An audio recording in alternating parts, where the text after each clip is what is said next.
سرکار حضرت موسیٰ علیہ السلام طور کی طرف تشریف فرما ہو رہے تھے کہ راستے میں آپ کی ملاقات دو شخصوں سے ہو گئی۔ ایک تو گناہ گار تھا، ساری زندگی اس نے گناہوں میں بسر کر دی۔ پوچھا سرکار آپ کہاں جا رہے ہیں؟ فرمایا میں اللہ کی بارگاہ میں جا رہا ہوں، طور پہ ہم کلامی کا شرف حاصل کرنا ہے۔ آج کی مجھے پتہ تو ہے کہ ساری زندگی میں نے نافرمانی میں گزاری ہے، پھر بھی میرا خالق کی بارگاہ میں سلام عرض کرنے کے بعد میرے متعلق پوچھ لینا کہ اللہ نے میرے ساتھ کیا کرنا ہے۔ آپ آگے تشریف لے گئے۔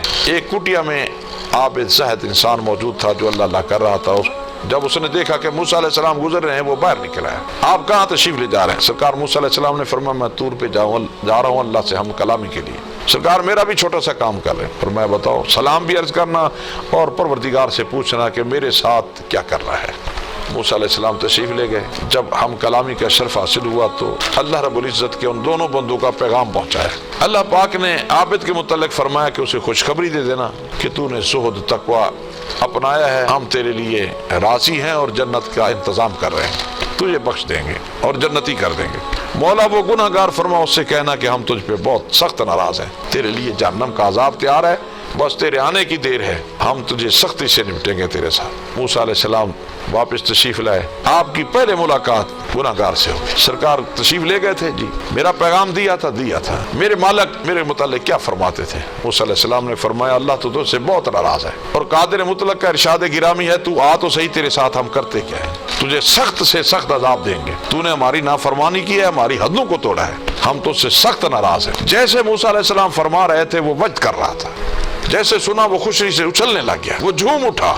موسیٰ علیہ السلام نے فرمایا بھائی تو عجیب انسان ہے، میں تجھے عذاب کی وعید سنا رہا ہوں اور تو خوشیاں منا رہا ہے۔ اس نے کہا صاحب بات یہ ہے، وہ تو مجھے پتا ہے کہ میں نے ساری زندگی گناہ کیے ہیں، وہ تو سزا ملنی ہے، میں خوشی سے جھوم اس لیے رہا ہوں کہ اتنا گناہ گار ہوں پھر بھی اللہ کی نظر میں ہوں اور قادر مطلق مجھے جانتا ہے۔ میرے لیے تو یہی اعزاز ہے کہ مجھے میرا مالک جانتا ہے اور اپنی نگاہ میں رکھتا ہے۔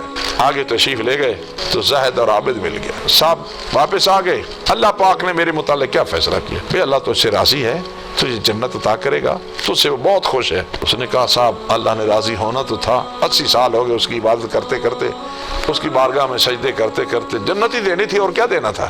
بہرحال مجھے معلوم ہو گیا کہ میری عبادت اللہ کی بارگاہ میں قبول ہو گئی۔ موسیٰ علیہ السلام گھر تشریف لے گئے۔ تھوڑے دنوں کے بعد اللہ کے کلیم پھر بارگاہ قدس میں حاضر ہوئے۔ رب ذوالجلال نے فرمایا کلیم باتیں باقی بعد میں ہوں گی، پہلے میرا پیغام سن لے۔ اس عابد سے کہنا کہ تیرے لیے جہنم ہے، تو نے اپنی عبادت پہ نظر رکھی ہے، میری رحمت پہ نظر نہیں رکھی۔ میں نے تو تیری عبادت کو نہیں دیکھا تھا، میں نے تو تیری خلوص اور محبت کو دیکھا تھا، لیکن جب تو نے یہ کہا کہ عبادت کی وجہ سے ایسا ہوا ہے تو بس تو نے عبادت پہ ناز کیا ہے، ہمیں تو وہ چاہیے جو ہماری رحمت پہ ناز کرے۔ اور میرے اس بندے سے کہنا جو گناہ گار ہے، اس سے کہنا ہم نے تیرے سارے گناہ بخش دیے ہیں، اس لیے کہ تیری نظر جو تھی وہ عبادت پہ نہیں تھی، تیری نظر میری رحمت پہ تھی، اور تو نے مجھے خوش کر دیا، اس کیفیت سے راضی کر دیا مجھے کہ تو نے یہ کہا کہ میرا مالک گناہ گار تو ہوں، وہ تو تیرا حق ہے کہ تو مجھے اے پروردگار عالم سزا دے، لیکن میرے لیے اتنا ہی کافی ہے کہ تو مجھ پہ نظر تو رکھتا ہے۔ تو پتہ چلا اللہ رب العزت خالق کائنات پروردگار نے ہمیں اس میں جو سبق دیا ہے وہ یہ ہے کہ عبادت کرنے والے کچھ ایسے ہوتے ہیں جو عبادت پہ ناز کرتے ہیں اور برباد ہو جاتے ہیں، کچھ گناہ گار ایسے ہوتے ہیں جو اس کی رحمت پہ ناز کرتے ہیں اور آباد ہو جاتے ہیں۔